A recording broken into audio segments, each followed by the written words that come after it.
Ahí está, ¿ya me escuchas? Ya, hola, buenas noches. Buenas noches, te escuchas como a lo lejos. Sí, ahorita arreglo eso. Qué chido que andas por acá. Gracias, igual, gracias por estar acá. Me da gusto escucharles de nuevo. Bueno, ahorita de momento solo somos tú y yo. Ah, me da gusto que estemos de nuevo nosotros. Así, ya en un rato nada más, unos minutos más y ya, comenzamos, ¿va? Sí, yo también voy a compartir en otros grupos, ¿va? Hecho, hecho.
Hey, ¿qué tal, María? Buenas noches, bienvenida.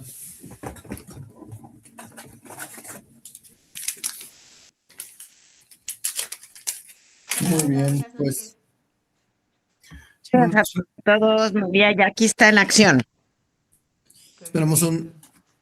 un minutito más y ya comenzamos, ¿de acuerdo? ¿Correcto?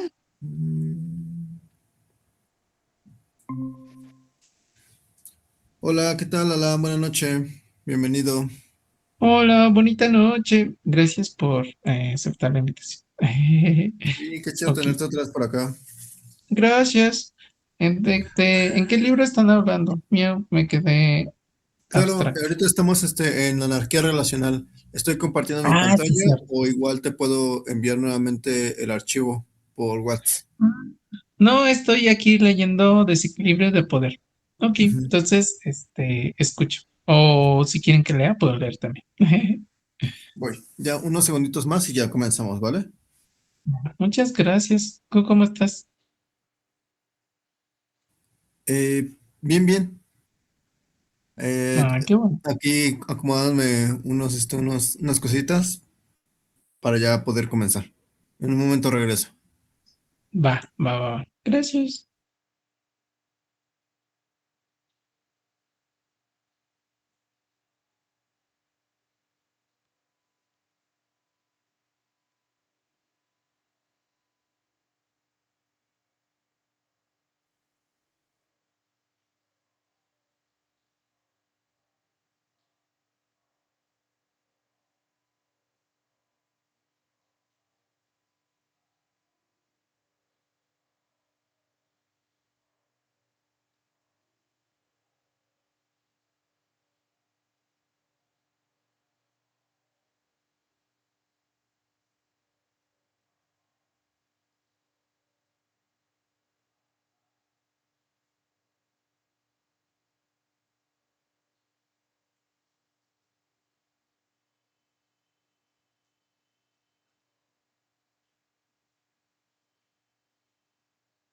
Va que va, ahora sí. Eh, ¿Alguien gusta comenzar con la lectura o gustan que inicie yo? ¿Quién dice? Yo puedo comenzar si gustan. Vas, vas. Me agrada la idea. Gracias. Vale. Desequilibrios de poder. He hablado ya de la ficción que representa la idea de libertad cuando opera en condiciones de desequilibrio. Lo mismo podría decirse de nociones como compromiso, responsabilidad, expectativas, acuerdos, deseos, cuidados, consideración, esperanza, sinceridad o consentimiento. Son conceptos que no significan lo mismo ni tienen la misma proyección ni alcance cuando los experimenta y enuncia una persona con amplia capacidad de elección, decisión y agencia, con unos niveles elevados de seguridad, empoderamiento y autoestima, y en condiciones de gestionar sus emociones y sus miedos que cuando afectan a quien no está en esa posición. Por lo tanto, cada vez que en una fórmula aparecen estas cuestiones, es imprescindible incluir en el análisis los ejes de desigualdad que están funcionando. Los compromisos que puede afrontar una persona no son idénticos a los que puede afrontar otra. Las responsabilidades tampoco, pues tienen que ver con el poder. Las expectativas de alguien vulnerable están muy lejos de las de una persona con poder y autonomía, igual que los deseos y las actitudes frente a la propuesta de un acuerdo o la capacidad de negar el consentimiento cuando la fragilidad se suma a una baja disposición asertiva. Wow. Es más fácil comunicar y empatizar desde la cúspide del privilegio que cuando se está mirando hacia arriba. También es más fácil ofrecer sinceridad, conexión, dulzura y generosidad desde una posición de poder, segura y estable, y más opresivo exigirlas. A menudo se plantea que estas posibilidades son producto de un trabajo emocional personal. Y es cierto que pueden desarrollarse y solo rompiendo con la comodidad de lo convencional a través del convencimiento, la deconstrucción, el desaprendizaje y, en definitiva, el esfuerzo. Es posible relacionarse de otra manera, pero estas tareas, que no son fáciles para nadie, resultan mucho más extenuantes cuando se está luchando al mismo tiempo contra mil obstáculos, impedimentos y violencias en un entorno hostil. Cuando la construcción cultural te ha afectado de una manera más traumática o las circunstancias vitales te han impactado especialmente o te han situado en una condición marginal de subalternidad o de dependencia. Forzar a que todo el mundo haga ese trabajo al ritmo que a mí me gustaría es otra forma de violencia. Un ejemplo muy claro de esta cuestión se da cuando se insiste en la idea de evitar las etiquetas en las relaciones, y alguna de las personas involucradas tiene una historia personal en la que ha sufrido un episodio traumático de denegación de valor, el nombre o la importancia de un vínculo. Si te han negado el reconocimiento como mecanismo de poder en el contexto de una relación de maltrato, vivirás esa voluntad. Perdón, ya no veo. Tal vez sí deberías pasarme el libro, en algún momento. Vivirás esa voluntad. Ay, perdón, otra vez voy a repetir. Si te han negado el reconocimiento como mecanismo de poder en el contexto de una relación de maltrato, vivirás esa voluntad de no nombrar como una reminiscencia violenta en lugar de como una salvaguarda contra la repetición de una relación de control y posesividad. Interpretarás que se trata de minimizar su relevancia y no de evitar que un formato predeterminado, identificado mediante una etiqueta, establezca cómo ha de configurarse y evolucionar el vínculo. Por tanto, si voy a desarrollar una relación con alguien con menos poder que yo en algún eje como el económico, el reconocimiento social, el profesional, la edad, la nacionalidad o la racialización, el género, la historia personal, la madurez, la necesidad de afecto o cualquier otro, o una combinación de varias dimensiones, es fundamental que preste una especial atención e intente actuar con una enorme sensibilidad y consideración.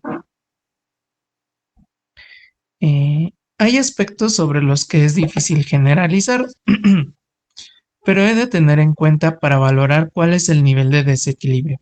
Si es muy grande, he de plantearme hasta, ay, perdón, si es muy grande, he de plantearme hasta qué punto es posible gestionarlo o quizá debo limitar la profundidad o intimidad de la relación. También he de tantear hasta dónde es conveniente explicitar estas circunstancias y tratarlas abiertamente, sin que eso sea contraproducente. En conclusión, debería asegurarme de que podemos mantener una dinámica en la que se compensen las vulnerabilidades de la otra persona de una forma eficaz y sostenible, teniendo en cuenta que pueden aparecer otras fuentes de conflicto más allá de los mecanismos de poder. Listo. Voy a continuar.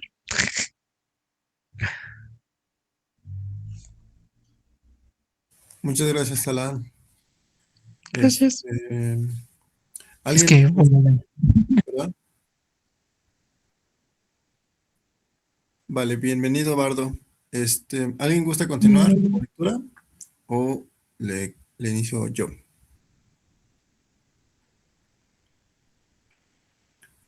Vale, pues le continúo. Ok. Por otro lado, si soy yo quien reconoce un desequilibrio a favor de la otra persona, he de intentar ser consciente de ello y valorar también si lo quiero compartir explícitamente y, en ese caso, cómo abordarlo.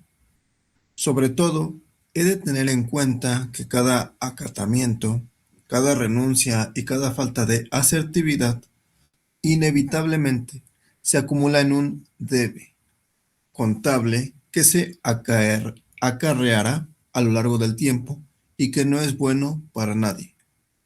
No soy capaz de proponer un marco de resolución suficientemente general para superar los obstáculos que impiden estas situaciones, porque las circunstancias pueden ser muy diferentes en cada caso, pero creo que conocer, compartir, si se debe hacerlo, y admitir la importancia que tienen estas descompensaciones es básico para que su influencia no sea del todo lo terrible que puede ser. En este sentido, dice Andy Norgren en un reciente artículo de 2018, siempre supimos que sería más trabajoso tener relaciones como estas que definimos por nuestra cuenta con quienes están en ellas, en lugar de recurrir a la norma.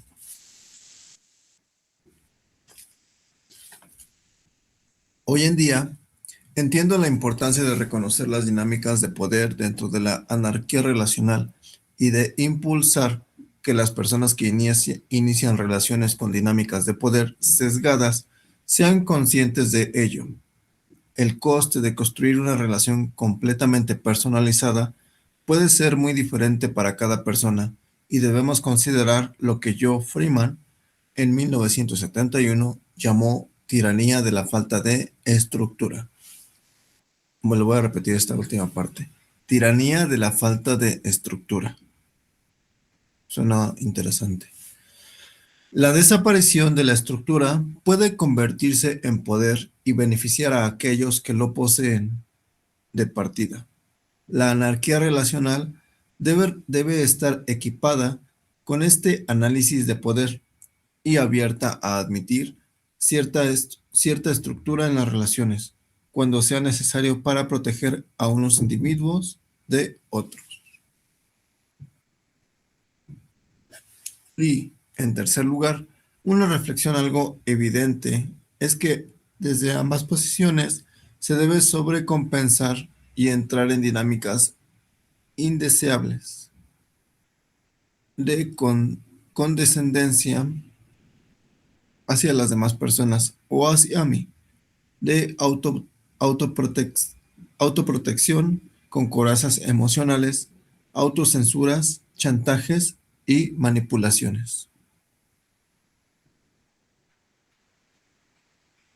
Además, otro elemento que cabe añadir es que todo este análisis es aplicable a cualquier tipo de relación, como estoy planteando a lo largo del texto.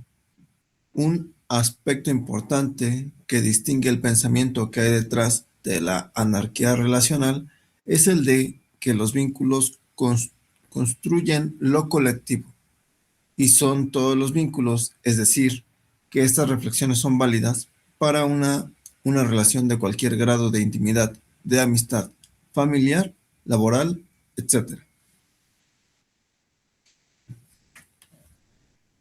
El anarquismo, la razón y la religión.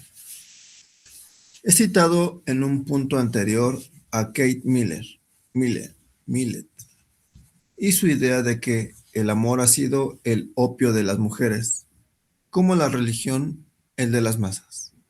En efecto, la noción de que la religión constituye una de las formas más eficaces de dominación de las mayorías por parte de las élites aparece ligada al anarquismo desde su inicio. Una de las banderas anarquistas ha sido tradicionalmente el libre pensamiento y su reprobación absoluta y total del irracionalismo, en particular del institucionalizado y dogmatizado. Las religiones se han considerado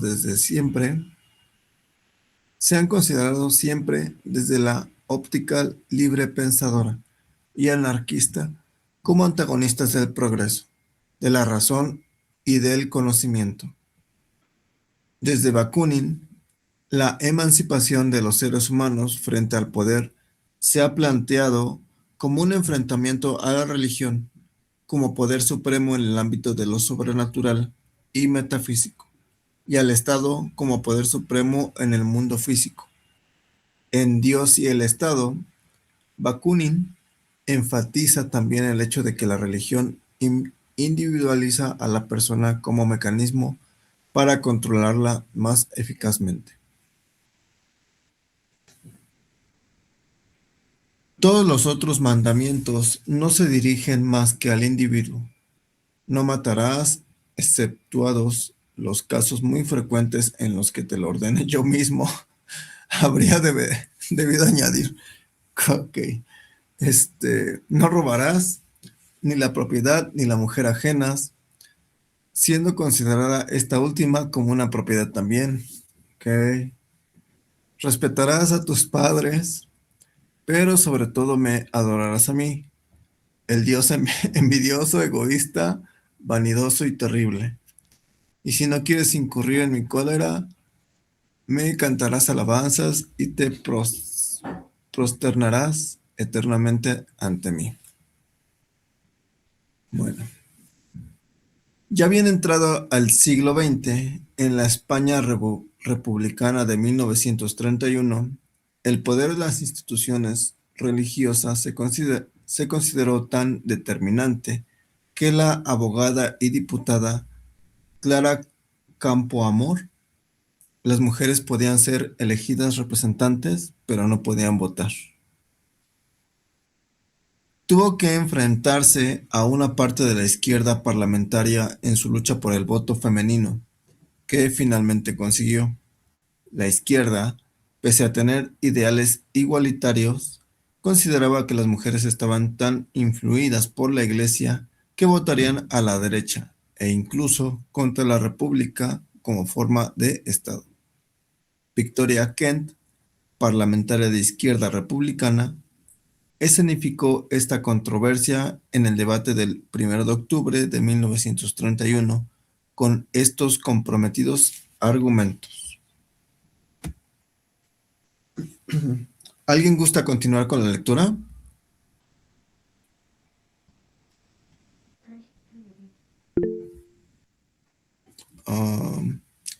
Adelante, Alan. Muchas gracias por nuevamente echarnos la mano. Yay. Ay, ¿dónde te quedaste? Nada más te estaba oyendo.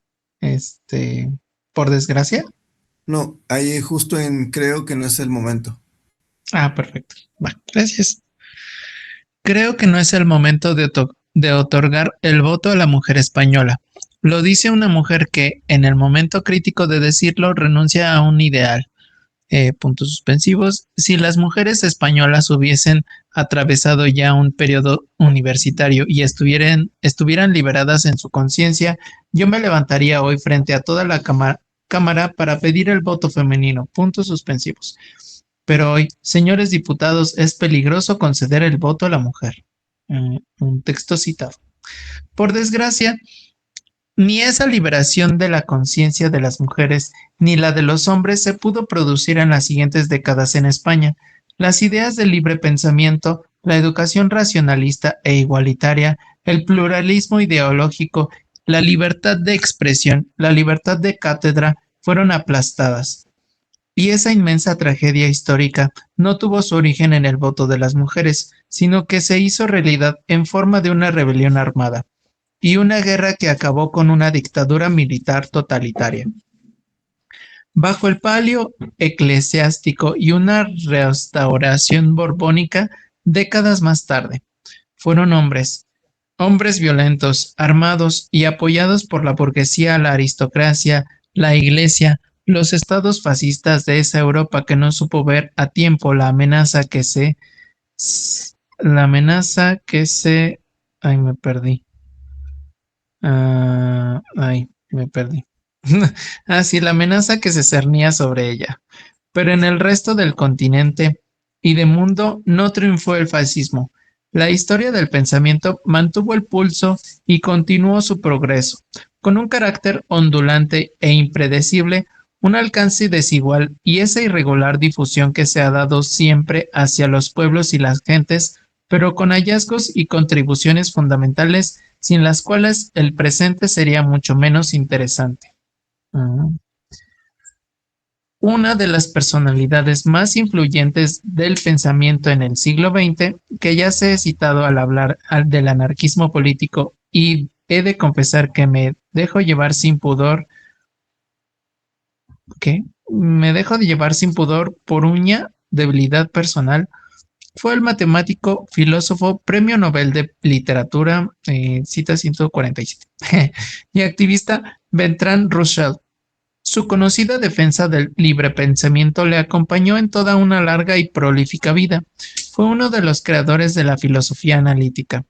Hizo contribuciones excepcionales a la lógica clásica, a la lógica matemática y a las aplicaciones del análisis lógico a otras áreas del pensamiento, como la filosofía del lenguaje, la epistemología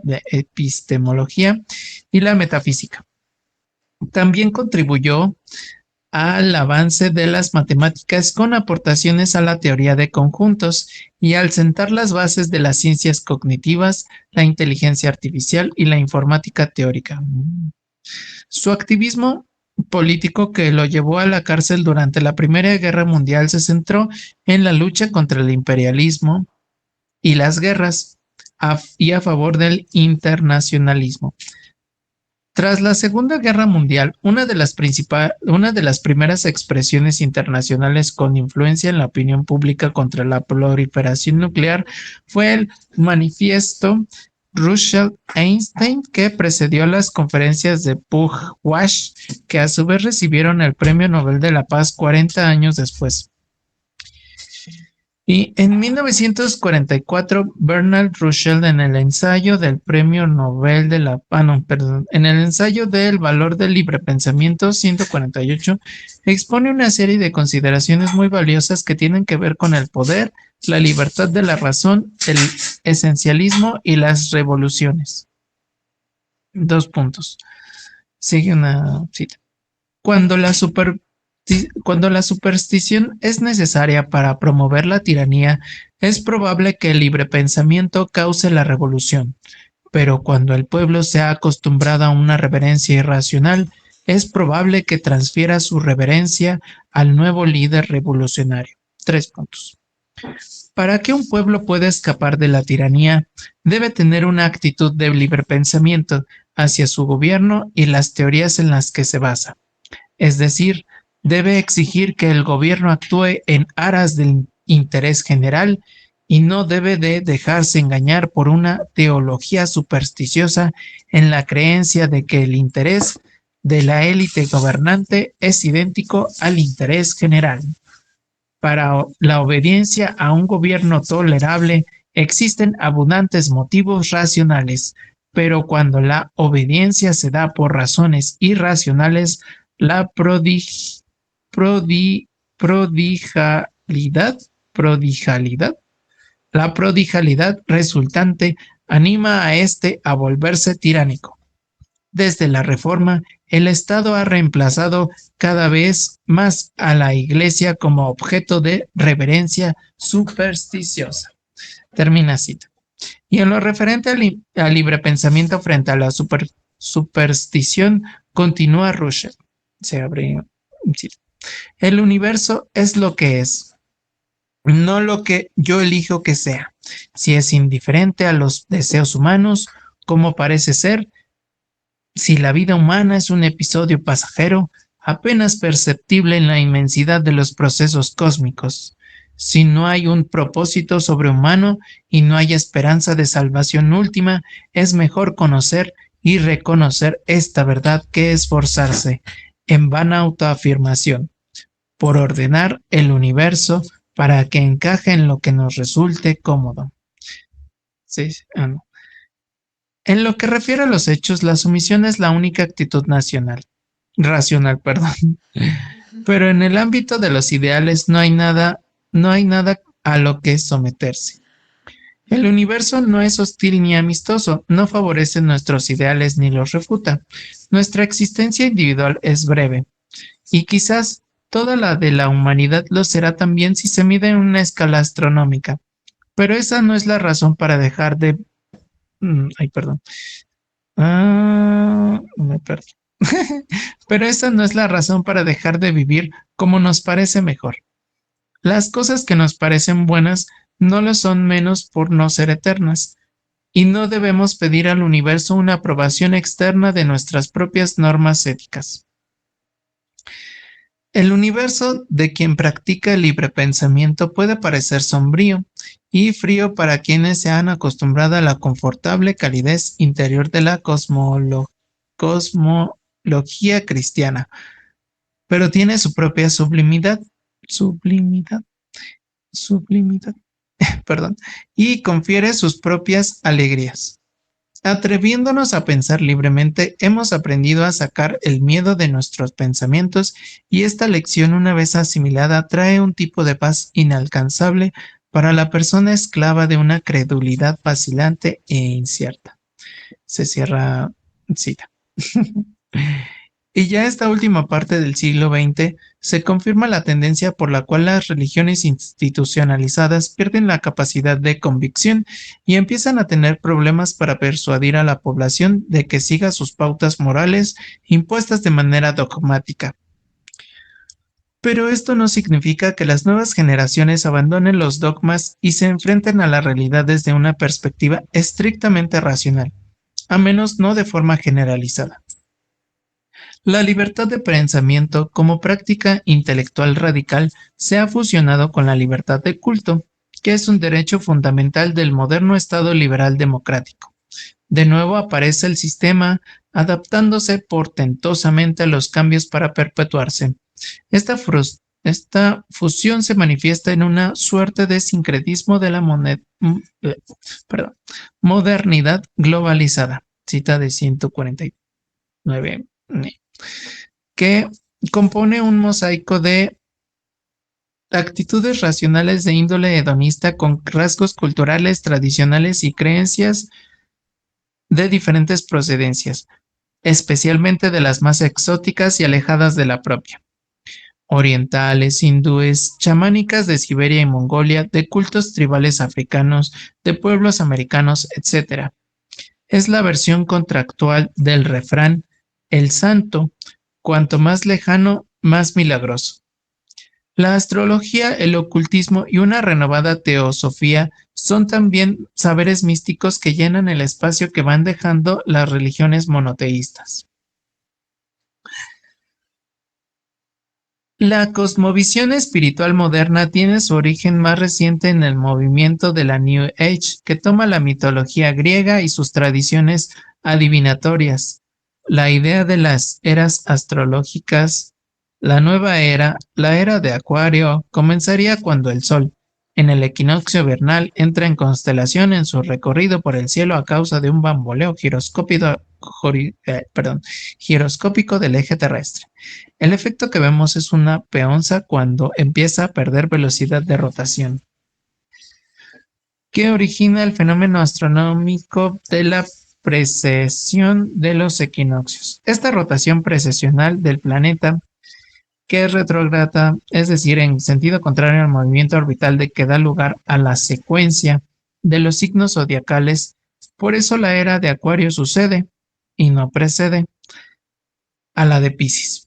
Tiene un periodo medio de aproximadamente 25.776 años, cita 1150, bueno, que al dividirse entre los 12 signos zodiacales resulta en eras de 2148 años. Los 20 siglos transcurridos desde el nacimiento de Cristo, que dice tuvo lugar durante el cambio de la era de Aries a la de Piscis, hacen que siglo arriba, siglo abajo, 151. Nos encontramos ante un cambio cósmico supuestamente relevante desde el punto de vista astrológico. El rito de paso que significa esa transición consiste en la liberación de la mente y el espíritu del dominio de las instituciones religiosas. Interesante. Ya no hay unas escrituras sagradas ni un profeta. Aunque florecen los autores, en su mayoría hombres, eso no ha cambiado. De obras que convierten en bestsellers y que hablan de nuevas formas de conciencia. De la idea de que hay algo sobrenatural en nuestro interior, ya no en los cielos o en paraísos tradicionales que al menos son comunes y no individuales, de energías que parecen más a la noción de alma présenle en las diferentes teologías que al concepto físico homónimo del que se diferencian en que desafían el conocimiento intersubjetivo, pues no son observables ni susceptibles de medición, verificación o reputación. Estas nociones calaron específicamente en lo que ya es hoy tradición popular durante los movimientos contraculturales de los años 60.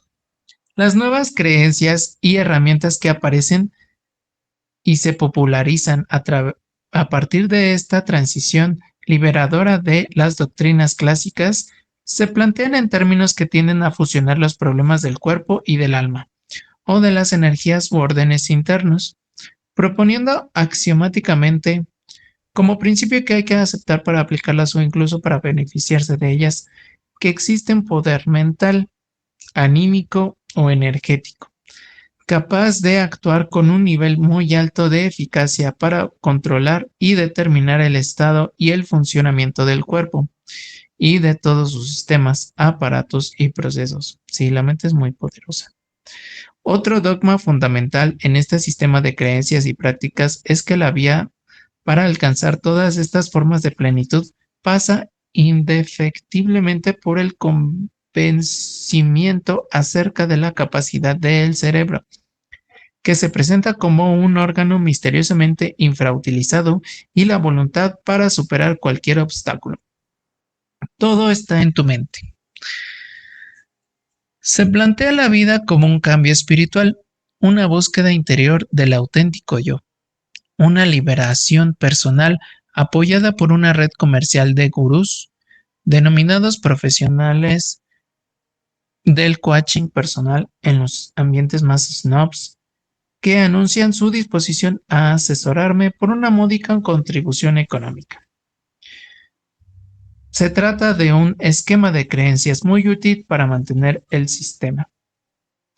Un canon vital que ha convencido a mucha gente de que la ansiedad, la incertidumbre, la precariedad de todo tipo que padece a causa de vivir en una cultura en la que se ha despreciado la protección de la comunidad. De ello, la solidaridad, la ayuda mutua, la distribución de la riqueza, los cuidados y el reconocimiento de la dignidad de las personas por el hecho de serlo.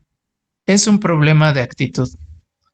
El problema proviene de que no pone bastante de su parte, de que no ve la vida con optimismo, con positividad,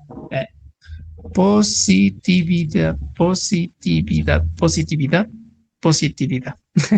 Hay que ver la vida con positividad, ¿no? De que no practica el crecimiento personal, el autoconocimiento, de que no mira en su interior, de que no hace lo suficiente.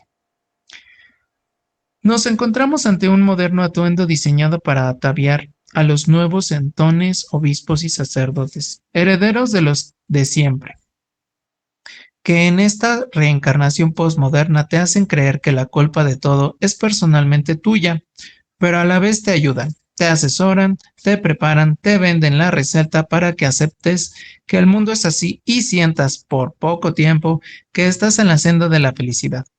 Y viven de eso, como siempre ha ocurrido. En todas las épocas de la historia han florecido gremios de vendehumos que han encontrado la senda, ellos sí, o más bien el atajo, hacia una propia felicidad a costa de la gente desesperada. Hoy las creencias sin religión institucionalizada son las de mayor crecimiento en Occidente y en el mundo en general. De acuerdo al Research Center Religion and Public Life Project, en 2010 las personas creyentes sin religión eran en Europa un 18%. En todo el mundo, las personas de fe cristiana eran del 31.4%, musulmana el 23.2% y creyentes sin religión el 16.4%.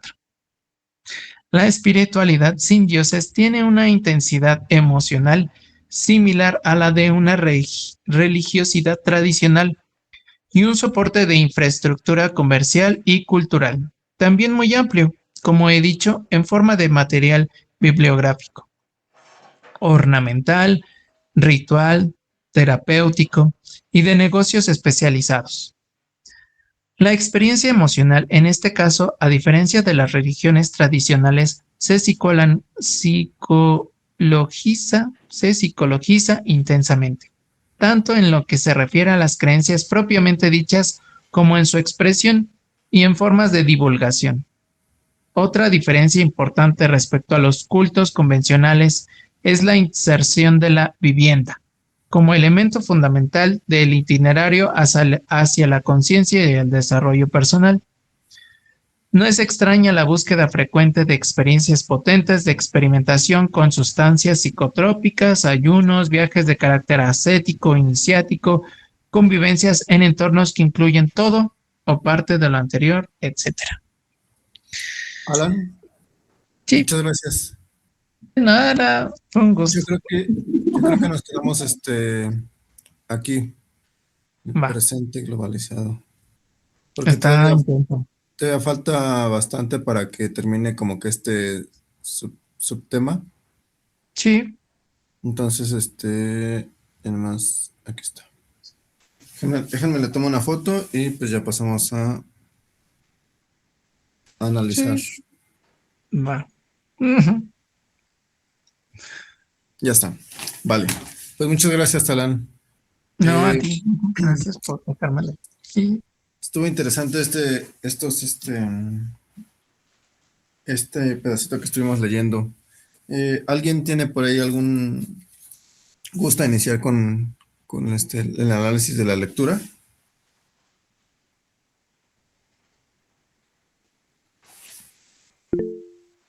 Mm, Vas, Alan. Gracias.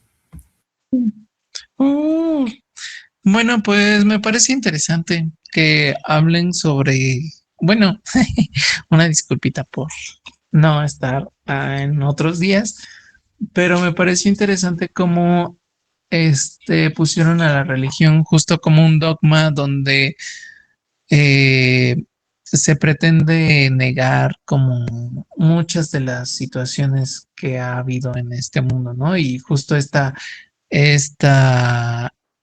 multiplicidad de múltiples religiones que hay, o sea, como que sí sigue a Dios o ahí hay otros, ¿no? Porque también está este otro tipo de religiones, ¿no? O sea, me viene a la mente lo que es la Santa Muerte, lo que es el culto a Lucifer, lo que es el culto incluso entre la pelea de varias religiones que es la cristiana, ¿no? Que se supone que es amor y amor hacia tu prójimo y al final pues se divide la religión, no sé cómo decirlo, de Jesucristo en varias, como el Torá, la cristiana, la católica, la apostólica y todo lo demás. Me parece muy, muy curioso cómo lo aborda. Ya, ese es mi aporte. Bueno, y también hago la pregunta, ¿no? O sea, ¿cómo entendemos en la religión y cómo influye en nuestras relaciones, ¿no? Yo, por ejemplo, pues creo que tenemos distintos tipos bueno, o sea, confluimos con muchas personas con distinto tipo de religión y el respeto siempre es la constante, ¿no? Entonces, ¿por qué hay tantas diferencias? Bueno, eso me queda como reflexión personal, pero pues me gustaría ponerlo sobre la mesa. Muchas gracias. Muchas gracias, Alan. Pero, ¿te refieres a por qué hay tantas diferencias, pero qué tipo de diferencias? O sea, como la Ah, pluralidad de religiones. ajá, la pluralidad de la religión católica, por ejemplo. Aunque, por ejemplo, he leído como los preceptos de los que creen en el demonio, bueno, en Satán, y digo, pues en realidad no hay tanta diferencia, aunque sí toman la venganza como parte de su mandamiento, no lo sé. Es muy abstracto, pero pues en realidad el respeto siempre está presente. Ay, pero bueno, eso ya es muy fuera del tema, siento yo. No sé, ¿ustedes qué piensan? Perdón. Muchas gracias, Alan. Sí, bueno, yo desde que empecé a leer este libro, bueno, empezamos a leer este libro, siempre como que estuvo en mi mente, ¿en qué momento van a mencionar la religión? Porque siento que es como que algo muy, como un parteaguas para que define tus relaciones, tanto relaciones sexoafectivas como relaciones de amistad, inclusive hasta relaciones del tipo como de trabajo, ¿no? Entonces, pues ahorita como que ya lo empezamos a tocar el tema. Siento que, pues, como que sí hubiera estado chido como que continuar, pero bueno, el tiempo no nos permite tanto leer tanto. Eh, Respondiendo un poquito a tu pregunta, pues no sé, creo que pues simplemente el ser humano como que muchas veces tiende a como que investigar como muchas cosas. Entonces, como, o sea, no se queda quieto y pues como que van surgiendo nuevo conocimiento y así. Entonces yo siento que por eso hay tanta pluralidad. Ok, ¿alguien más gusta agregar algo a la plática?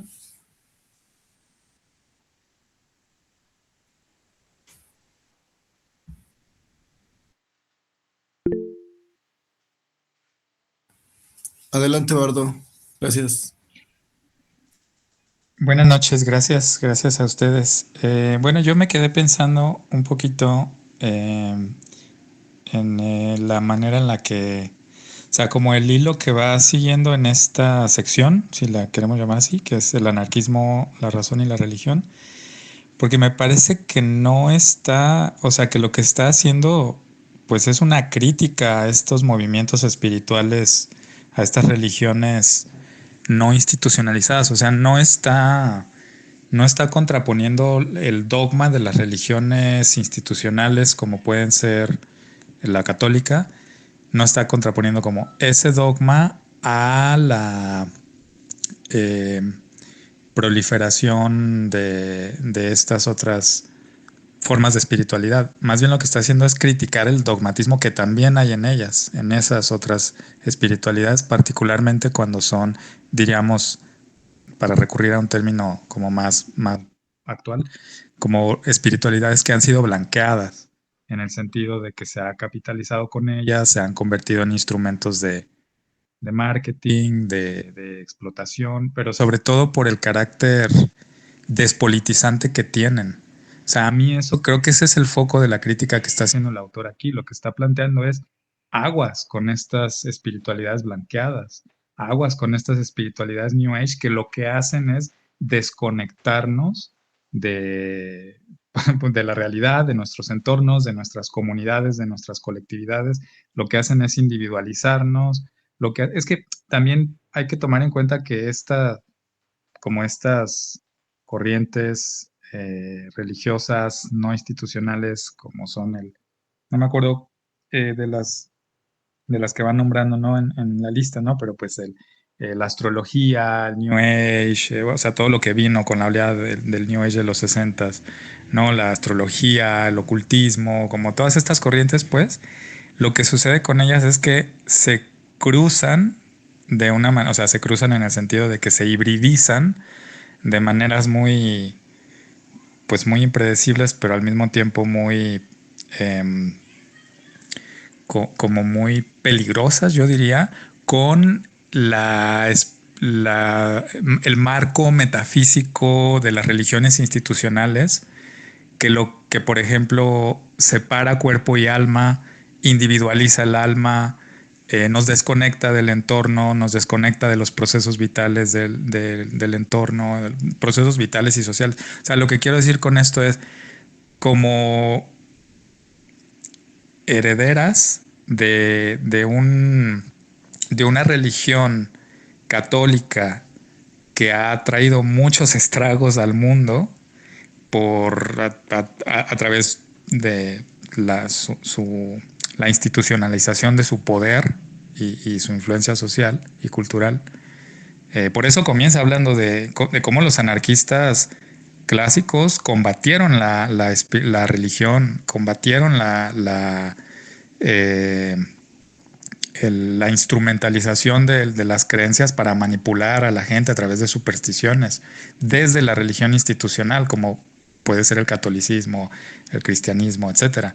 O sea, pero luego eso, en el siglo XX y en el siglo XXI, aunque aunque esa religión institucional haya perdido cierto poder, y hayan surgido estos otros movimientos que parecen ser liberadores de esos dogmas, en realidad aguas, ¿no? O sea, creo que eso es lo que está diciendo el autor, porque en el fondo se siguen manteniendo como ciertas nociones que lo que hacen es despolitizar esas espiritualidades. Y eso es lo que combate el anarquismo, ¿no? Por eso me parece crucial, y ya con esto cierro, ¿no? Pero me parece crucial el pasaje donde habla de cómo esto nos individualiza, nos desconecta, nos promete un mundo donde todos los problemas estructurales que estamos viviendo, problemas de desigualdad, problemas de violencia, problemas de explotación, un genocidio en curso actualmente, muchos genocidios en realidad, como que todos esos problemas son, en el fondo es un problema de actitud, es un problema de que no le echas las suficientes ganas, no cambias, como dice en la lectura, ¿no? No tienes un punto de vista positivo, no cultivas la positividad. O sea, eso me parece súper actual, porque lo estamos viendo a nuestro alrededor todo el tiempo con cómo estas espiritualidades blanqueadas llegan a las redes sociales y demás, y lo que hacen es neutralizar la dimensión política que tienen todos estos problemas, que son problemas que solo se resuelven, son problemas colectivos que por lo tanto solo se van a resolver colectivamente, ¿no? O sea, nada más eso, como no perder el foco, que lo que está haciendo aquí es criticar eso. Me parece, ¿no? No sé qué opinan ustedes. Muchas gracias, Bardo. Sí, está bastante interesante todo lo que comentas, cómo tratan pues, de llevar el discurso, de guiarnos, ¿no? Como de enfocar la solución y el problema a algo específico que según cada religión considera como correcto, ¿no? Y pues sí, como tú lo bien lo dices, como que lo simplifican a un problema de actitud. Es como, cree en este Dios y todo va a salir bien. Y pulgar arriba, ¿no? Y pues nada que ver con la realidad. Ahorita que tú comentas eso, yo me acuerdo hace muchos años, conocí a unos testigos de Jehová, pero ellos, bueno, no estoy muy seguro, pero creo que ellos no están del todo de acuerdo con la ciencia, la tecnología. Pero hay personas que son de esa religión que estudian una rama de la ciencia y la tecnología y son pues bastante hábiles en su tema, ¿no? Pero no sé, está bien raro porque, o sea, a pesar de que estudian eso, lo ven desde el punto de vista de su religión y, o sea, me puse a platicar con uno de ellos que estaba estudiando, tal cual como una universidad, algo así, o sea, sí me quedé así como que, wow, ¿qué onda? O sea, sí como que me causó preguntas de pues cuál era como que la realidad, ¿no? ¿Cuál era lo correcto?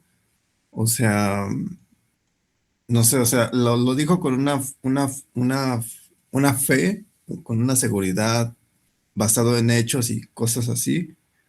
Y estaba súper rarísimo cómo mezclaba a Dios y la ciencia y la tecnología. No sé, o sea, una cosa muy loca. Bueno, ya, ese es mi comentario. Eh, no sé si alguien por ahí, por acá alguien mandó un mensaje. Dicen ALB, sí, ALB. Súper rarísimo. Fue todo Yo una quiero cosa. platicar con ese testigo. Sí, este, pues sí, sí, pues si tienes la oportunidad, algún día pregunta, oye, por ahí hay una persona que estudie ciencia o algo relacionado y pues igual y te dicen y sería una plática bastante interesante. Yo cierro por ahí mi tema con mi comentario ahí con eso. ¿Alguien más gusta participar? Yo quiero nada más mencionar algo rápido a Vas. propósito de que es como muy contraintuitivo, podría parecernos muy contraintuitivo vincular como una idea de Dios religiosa, sobre todo, con, con la ciencia y la tecnología, etcétera. Pero creo que eso es también algo muy de nuestra época, o sea, como consecuencia de la secularización, de los procesos de secularización de la modernidad. Pero me llama la atención porque acabo de estar en un círculo de lectura de las meditaciones metafísicas de Descartes, Descartes como el filósofo originador de la modernidad en filosofía, y para él es todo lo contrario. O sea, para él no hay ciencia sin Dios.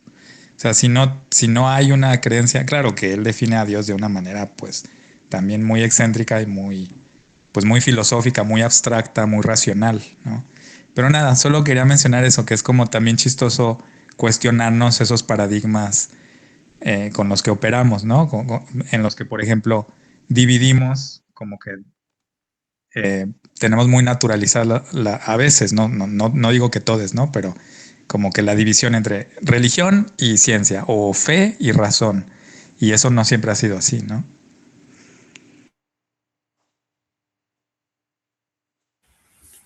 Muchas gracias, Bardo. Mm, sí, es interesante cómo se juntan y se separan los caminos, ¿no? Retomando un poquito la lectura, también por ahí mencionó algo sobre el voto de las mujeres y pues algo pues, como irónico, es que decía que permitía a las mujeres ser electas en un cargo, pero no votar. Y no, bueno, por ahí solo como que me vino a la mente ese pedacito de texto. Está bien cabrón esa parte, no manches. Sí, adelante, Nat. Gracias. Pues sí, justo pensaba como en eso de, ahorita que mencionas lo de la, pues el voto o la relevancia de tomar en cuenta a otro ser y se me hace también un poco complejo de construir el hecho de que por el género ya haya un cargo de ser tomado en cuenta o no.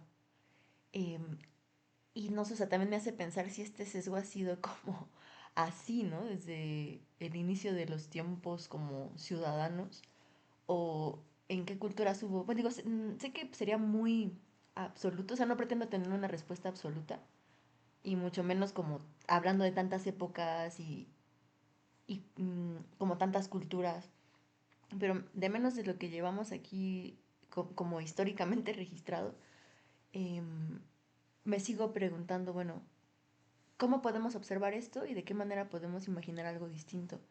Y cada que revisamos este texto, pues regreso como a esa duda, pero también con una curiosidad de realmente proponer algo que se pueda hacer día a día de una manera amable. Em, y aquí, bueno, pues no sé, como sin querer etiquetar, incluso no sé ni cómo llamarlo, ¿no? O sea, de qué manera podríamos, no sé, por ejemplo, tener otros medios de comunicación que, pues que no fueran, pues como de estas super empresas que sabemos que están maltratando a alguien en algún punto, ¿no? O sea, yo me siento de repente un poco muy atrapada ahí, que digo, bueno, o sea, sé que pasé de un tema a otro, ¿no? Pero me refiero a, sé que son muchas cuestiones muy complejas. ¿De qué manera podemos coexistir de una manera más amable, aceptando la realidad tal cual es, pero entendiendo que hay otras realidades dentro de esa realidad y permitiéndonos ir más allá del género? O sea, digo, en mi caso, como pues haber nacido morra, mayoritariamente identificarme casi siempre como morra y no entrar como bueno, o sea, como no entrar en la heteronorma, ha sido muy interesante, pero sigo con varias dudas y no pretendo llegar a una verdad, como les digo, única, ¿no? Sé que cada quien tiene su camino, solo nos pregunto, bueno, ¿cómo nos acompañamos de una manera más amable em, dentro de todas estas diversidades y siendo tomados en cuenta, o bueno, en mi caso tomada en cuenta, sin que sea como mi género o el género pues un yunque, no sé, igual me quedo reflexionando y gracias.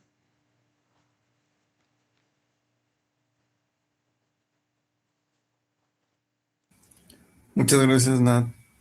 Eh, Vámonos todos a Telegram. Sí, solo una pregunta. ¿Hasta qué página leyeron hoy?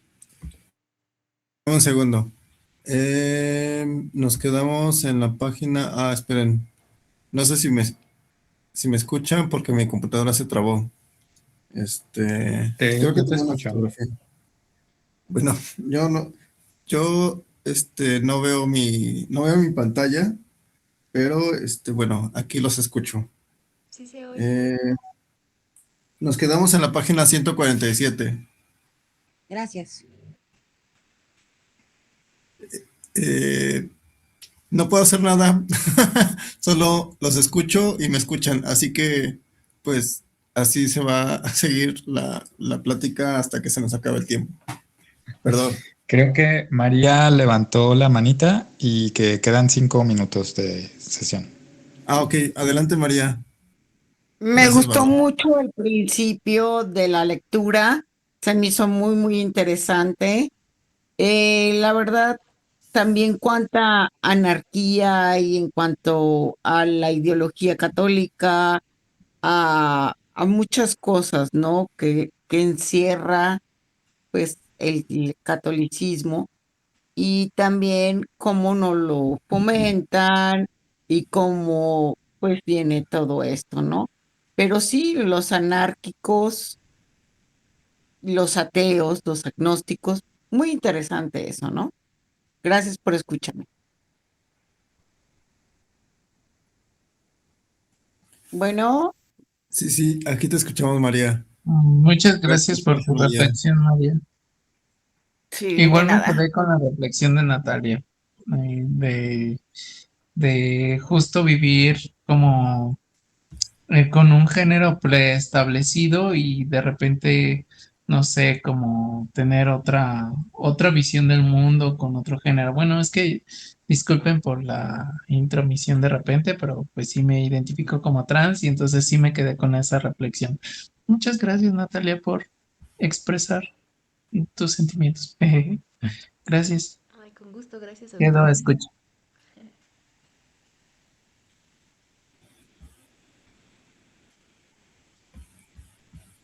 Vale, pues muchas gracias María, muchas gracias Alan por sus comentarios. Nos quedan escasos 3 minutos. ¿Alguien gusta compartir algo más?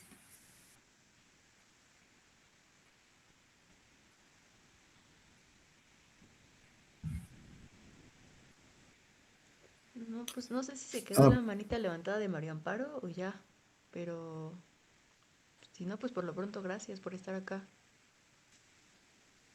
muchas gracias. Pues yo creo que ya Gracias. nos despedimos. Que pasen una excelente Gracias. noche. No, Bonita nos noche. escuchamos Un y nos Igualmente, vemos abrazote. la próxima semana. Descansen. hecho. Uy, Chao, chao. Bye. bastante lindo. Gracias. Chao. Ay, gracias. Besitos. Gracias a todos. Buenas noches.